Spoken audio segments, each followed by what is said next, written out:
This is the story of 6 years in a life and an attempt to stem the dropout crisis in America.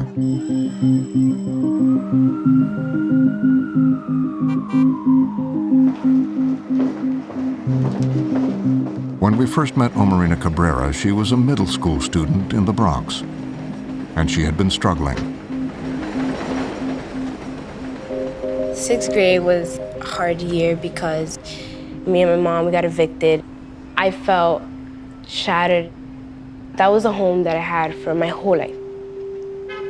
I didn't know what was gonna happen next, and that period of not knowing wasn't something that I felt comfortable with. I felt this inkling in me that I would never want my children or anyone else experience this. Shuffled between relatives' apartments, some without even electricity, Omarina suffered another loss.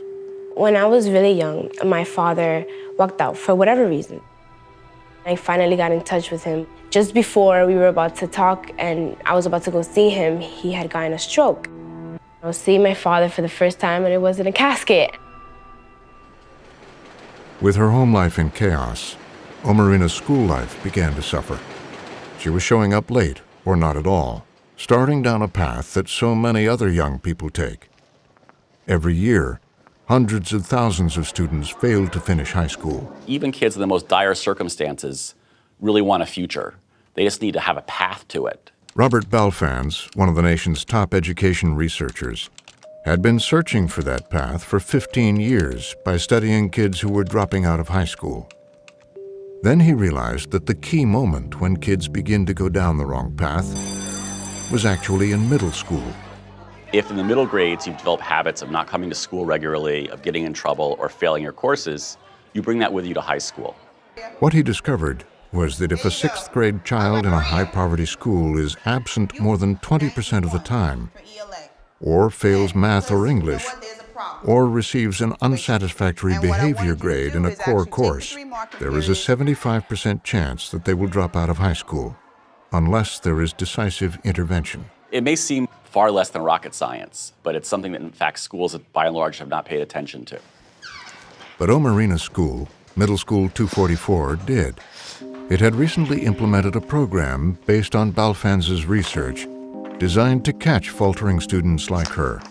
Every week, statistics were collected and reviewed by a team of counselors and teachers, including the principal, Dolores Peterson. Let's go to 802. Omarina. How is Omarina doing? They would flag the students most in need. Her mother's not even in the United States right now. They were in a shelter not that long ago, then they were evicted. I took her home one day, and it's on the other side of the world, you can say. I can't tell you how much I worry every time she leaves this building. When she leaves this building, you know, she's on her own. In cases like Omarina's, they'd organize an intervention. Catherine Miller was Omarina's homeroom teacher. So once Omarina was identified, it was imperative on my part as the homeroom teacher, in consultation with the guidance counselor, to discuss why she was coming in late so many times. They came to me and they asked me, what's wrong? You've been late a lot. Something has to be wrong. And that's when I told Ms. Miller that I was evicted. Your mother needs to feel safe, or she needs to feel good about where you are, as do you. And the best we can do right now. We can compile thousands of numbers about who's failing this or who's passing that, but if there's no response to that data, it's all for naught. It became clear that a chaotic home life was the source of Omarina's problems at school, and she needed targeted support. You're gonna take this one today. The team helped her figure out routes to school from ever-changing addresses, got her a bus pass and books. It's that sense of shepherding is what the kids need to know that an adult not only cares, but the adult can actually help them. How's it going at home? I think it's calmer than before. And your brothers? I had a lot of different things going on. I had my brother who was so smart, and he was just like me, he's my twin. My brother began to be exposed to a lot of the things that were out there. And not only him, but a lot of us were, not a lot of kids make the right choice, and that's happened a lot of times in the Bronx for a lot of people. In the summer after 6th grade, Omarina's twin, Omarlin, started hanging out on the streets and getting in trouble. His mother had him moved to another school, thinking he'd be safer in a different neighborhood. But when we met him at the end of 8th grade, Omarlin was rarely attending school, and his high school plans were uncertain. Where am I gonna go to high school? I don't know. I haven't got my letter yet of acceptance.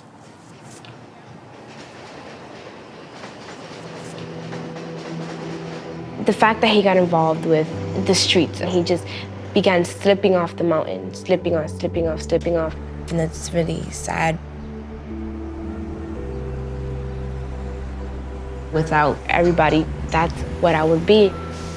The fact that I go on to high school, that wouldn't matter to me. I can get my GED later, that's what I would say. Soon, Omarina was achieving near-perfect grades in attendance. Her teachers encouraged her to apply to competitive prep schools beyond New York City. I thought that was your best essay. Read it to me again. I love it. Typically, young adults look upon a political figure or someone in their life for guidance and support. I, on the other hand, seem to find this inspiration within a black and white street sign. Imprinted on the signs are the words, "one way." It taunts me with the inevitable reminder that coming in is not the obstacle, but making it out. When the acceptance letters began coming in, they included a scholarship to Brooks, an exclusive private boarding school in Massachusetts. So what did you decide? Which school did you choose? After giving it a lot of thought, I went with Brooks. So are you excited? Yeah, I know really I am. excited. How does it feel, Miss Miller? It's very humbling, and I'm incredibly proud of your accomplishments. Oh, Miss Miller, you're gonna make me cry. Oh, come here.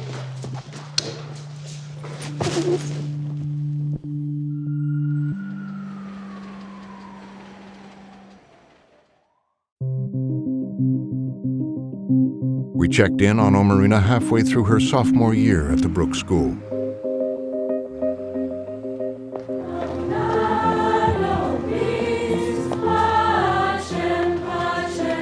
I remember first getting here, I was nervous that I was way too different to fit in. We pray for our families. A lot of kids here are very wealthy and their parents are very important people. I go back to an apartment in the middle of the Bronx. And we pray for our school, that we may always be a home for innocence and truth. There's times when you notice subtle comments because people haven't been exposed to certain things. I think they are genuinely curious and they genuinely want to know how I do my hair every morning, or do I think in Spanish, or I don't know, was I born here? In this new environment, the pressure on Omarina wasn't just social. In the beginning, she says, she struggled to keep up in class. 1 equals 3. Look at the last digit. I remember getting my first quiz back and almost throwing up because I had a 16%. And I think that was the moment when I realized, yeah, I'm not getting by if I don't work really, really, really hard. During those times when, it feels like a little bit too much, I feel like I do have a strong faculty to support me, and Ms. Miller, who is always with me regardless of where I am. Good morning. Good morning. What classes do you have this morning? I have Algebra 2, and then I have a chem test. I felt as though it was really imperative to keep very constant contact. Okay, bye, Ms. Miller, love you. Just to make sure that the adjustment was going well, but also knowing that, many people were rooting for her to be successful here in the Bronx. So what if I asked you to graph this thing that's changing over time? Well, 0 is there, so it would go away from it, so it would be negative. I caught up and I got good midterm grades. I'm excited about that. I'm proud.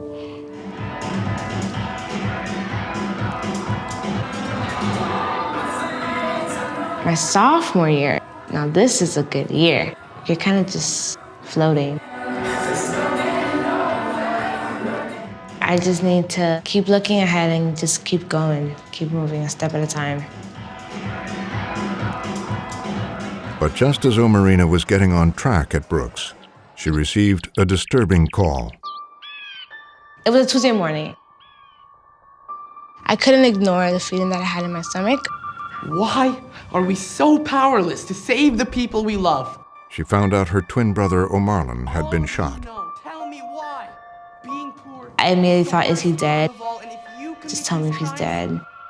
I want to tell you why I did it. The police said the shooter fled the scene. Omarlan survived.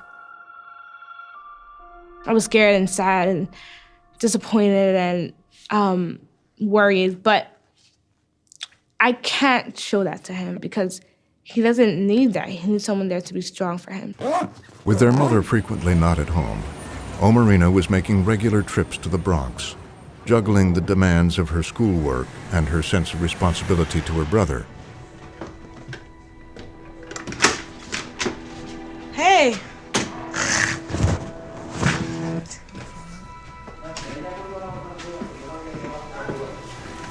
Where were you? I tried very hard not to ever cry in front of him. I hope he does realize that I do care, and that's why I do the things I do, and that's why I always nag him. So did you get transferred, or are you still in the process? What's gonna happen with that? I'm just waiting. It's not gonna take long, right? No, I hope not. Omarlan was reluctant to talk about what was going on in his life or about the bullet that could have ended it. Came from this way into my arms and under my upper ribs on the left side, close to my heart. I could have died, so I thank God that I'm not dead and I can still be here. So I just have fun. I know she's gonna have a bright future too, because she go to school. She got her scholarship. So that's good. I'm gonna have to have a good life and a good job and kids and be married. That's it. So while Omarina was finishing her sophomore year at Brooks, Omarlan, at age 16, was still in the 9th grade. At the time of filming, he had only shown up for school 5 times all year. In the coming months, he would be arrested for carrying a knife and for possession of marijuana. I handle stress in different ways. When I get to Brooks, I use it as almost my getaway. I can't just think and think and think and think about all the things that are going wrong. I just think about the things that might be going right, you know?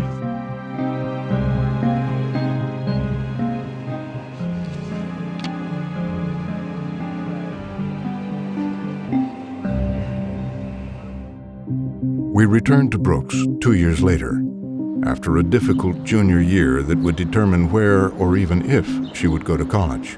What is a quartet? Remember from Latin 20 you had that list of all impersonal verbs? Indirect statement. Indirect statement. In the beginning, I definitely thought I was gonna have one of the best years, but junior year ended up being one of the hardest years of my life. I think the clouds started gathering when we found out that Omarlan was going to be having a baby. And I just remember thinking, like, what did you do? I just thought back to like our childhood and how much our parents, you know, affected the trajectory of our lives. And I just feared that he might not be able to physically be there because he's in a frenzy to provide for her. And my fears came true when he was arrested. Omarlan pled guilty to attempted robbery in the 1st degree and was sent to Rikers Island to await sentencing. I knew that my other half, my brother, the person that I love most in this world, was going through something so terrible that I could never even imagine. All right, so what is the antiderivative of 9? All of this anxiety, you know, caused me to lose focus in school. We're going to get back to finding the volume of the cylinder, but we're going to do it through... Junior year is important because those are the grades that are sent out to colleges. I was like having panic attacks just thinking about like, wow, my grades aren't what they're supposed to be. getting up out of bed was so difficult. Just that day felt like too much for me. I couldn't fathom the idea that this amazing young lady who has overcome so many things and is on the precipice of moving on to the next stage of her life, and that might all be gone. I knew that an intervention was absolutely necessary, so I drove up to Brooks. I just stopped because I saw Miss Miller with her "I'm going to kill you" eyes. She'd always say, like, all right, there's all these things you can't control, but what are the things that are bothering you right now that we can fix? She got me this poster from my wall, more frames to put pictures of, the people that I love. Just that feeling that I had, people to catch me whenever I did fall just gave me the strength to keep moving forward, step by step, step by step. While all this was going on, Omarina, with the help of Ms. Miller and the staff at Brooks, was also applying to colleges. That last document that GW needs, we need to take our efforts to the next level in terms of getting this thing done. The only way she could afford to go was with a generous financial aid package. Her first choice was George Washington University. I was scared because the ending of my junior year wasn't what I wanted it to be in terms of academics. There was the possibility that the grades were still going to overshadow her accomplishments, which was so disheartening to think about. And I wasn't sure what we were going to do if she didn't have any financial aid.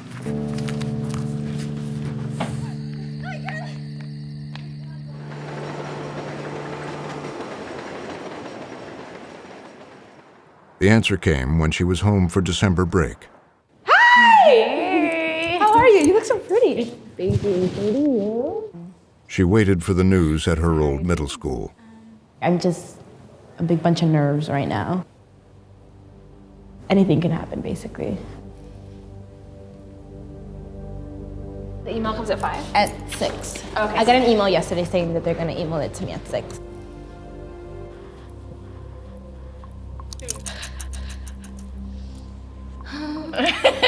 Okay, y'all are taking too long for this. Like, I need to know. It's been 9 minutes.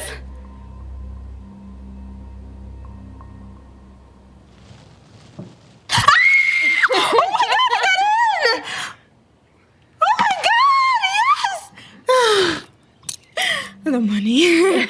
I don't know. I think they might send in the money later. I'll cry if I get full finance. I cried real tears.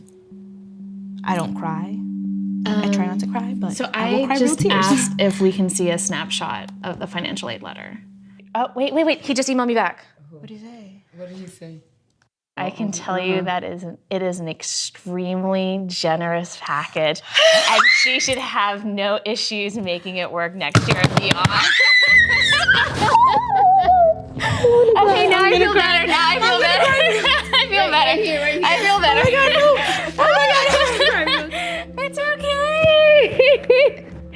It's okay. Oh, thank God. Oh, don't be. I'm so ugly. It's okay. The ultimate goal was this, right? This is what we were working on. Oh, Yeah. it's okay. You made it. Oh my God. You made it. Okay. Oh God, I don't ever cry, but this is cry worthy. Oh my God, thank you so much.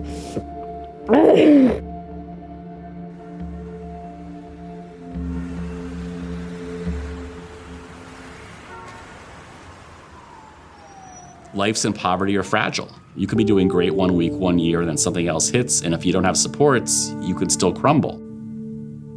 Middle school intervention is not sufficient in itself, but it's essential that it starts there, and we can see that in these two kids' life trajectories.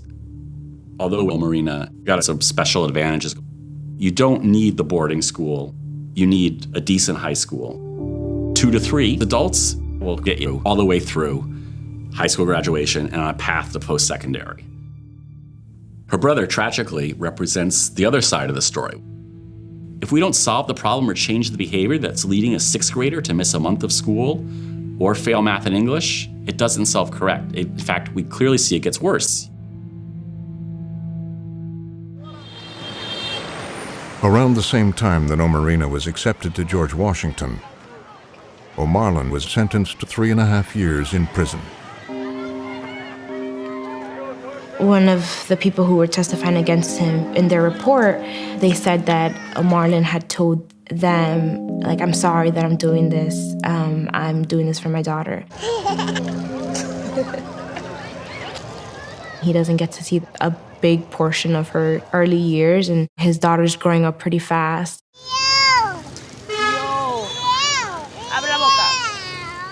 Just really, really messes with me, like knowing that I'm moving on to a good part of my life. You know, I'm graduating high school. I've always felt like he's lagging behind me, and I don't know how to get him on track.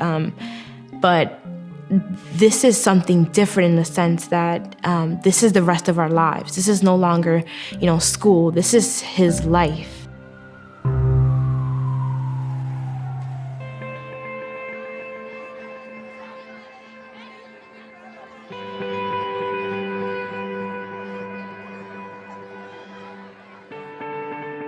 No one in my immediate family has graduated high school and gone into college. However, I believe I'll be the first one.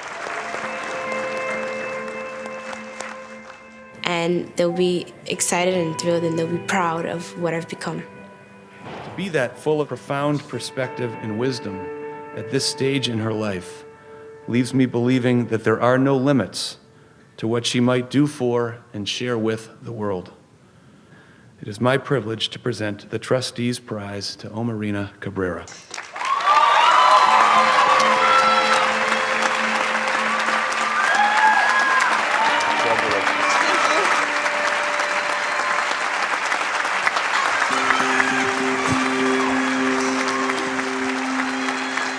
Congratulations to the class of 2016.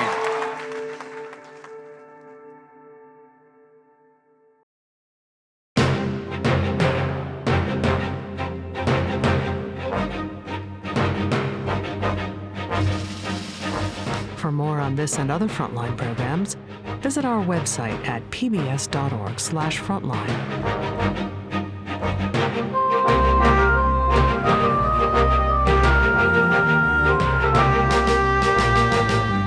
Frontline's A Subprime Education is available on DVD. To order, visit shoppbs.org or call 1-800-PLAY-PBS. Frontline is also available for download on iTunes.